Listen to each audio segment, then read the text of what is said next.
आपने वह चित्र जरूर देखा होगा जिसमें मां काली भगवान शिव के ऊपर खड़ी हैं। लेकिन क्या आपने कभी सोचा है कि ऐसा क्यों दर्शाया जाता है? इसका रहस्य जानकर आपकी रूह भी कांप उठेगी। कहा जाता है, एक समय धरती पर असुरों का आतंक इतना भयंकर हो गया कि संपूर्ण ब्रह्मांड डगमगा उठा। तब माता दुर्गा ने अपना सबसे भीषण रूप धारण किया और काली के रूप में युद्ध भूमि में उतर आईं। उनकी आंखें लाल अंगारों जैसी जल रही थीं, रूप विकराल था और प्रत्येक कदम पर असुर धराशायी हो रहे थे। लेकिन उनका क्रोध इतना जबरदस्त था कि वह केवल असुरों तक सीमित नहीं रहा। संपूर्ण सृष्टि उनके उग्र रूप से खतरे में पड़ गई। देवता भयभीत होकर सोचने लगे, अब किससे यह प्रकोप रुकेगा? यदि माता ऐसे ही बढ़ती रहीं तो ब्रह्मांड का अस्तित्व ही खतरे में पड़ जाता।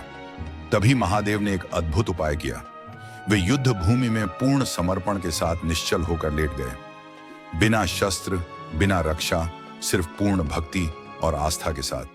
मां काली क्रोध में उन्मत्त होकर आगे बढ़ी और उनके पांव महादेव की छाती पर पड़े। यही वह क्षण आया जब समय थम गया।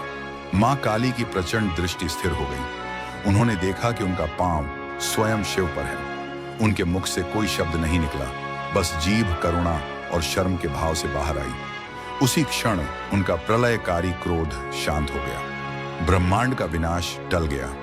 यही कारण है कि हर चित्र में मां काली शिव के ऊपर खड़ी दिखाई देती है।